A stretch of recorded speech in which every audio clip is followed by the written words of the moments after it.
Mala Christmas capital of Rizal daw ang peg ngayon ng bayan ng Rizal. Kung bakit alamin sa pagbabalita ni Mobile Journal, Jazz Paredes.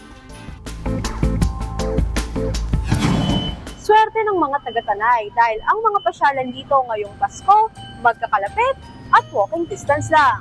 First stop, Tanay Municipal Hall. Ganda, lalo pag gabi na.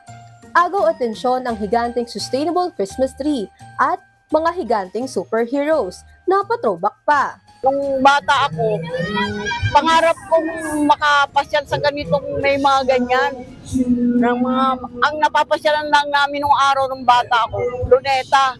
Tuwan-tuwa ako nung magkaroon ng ganitong aming pamahalaang bayan. Tuwan-tuwa ako. Parang naano ko yung mga nakaraang mga taon ng kabataan ko. At dahil kasama ang mga apo, heto nga't napasente na rin siya. Parang napipil ko na akala ko dahil sa minsan kahirapan natin. Akala ko parang naano ko yung parang wala nang ano sa amin yung Pasko kasi wala natin. Andun lang sa kabundukan. Pero pag nakikita ko ito, parang naano ko, may realize ko na meron pa palang pag-asa. Napipil mo yung kanyang spirit. May live band at makakapag-shopping ka pa sa paligid. 5 minutong lakad mula dyan ang higit 400 years old ng San Ildefonso de Toledo Parish o mas kilala bilang Tanay Church. Hindi ka taga-Tanay kung di ka nadayo dito kahit minsan. At hindi mo talaga gugustuhin mamiss ito ngayon dahil sobrang ningning ng paligid. Katabi lang nito ang plaza kung saan matatagpuan din ang sidera ng bayan.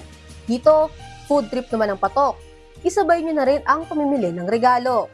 May laruan na 3 for 100 pesos, kitchen utensils na 3 for 100, sapatos for as low as 100 pesos at napakaraming pang Christmas get-up.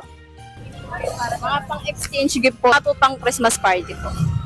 Marami pong pagpipilian. May mga food bazaar din pong mabibili, mga pagkain. Pag napagod ka, pwedeng doon na rin magpahinga, gaya ni Lovely at ng kanyang pamilya.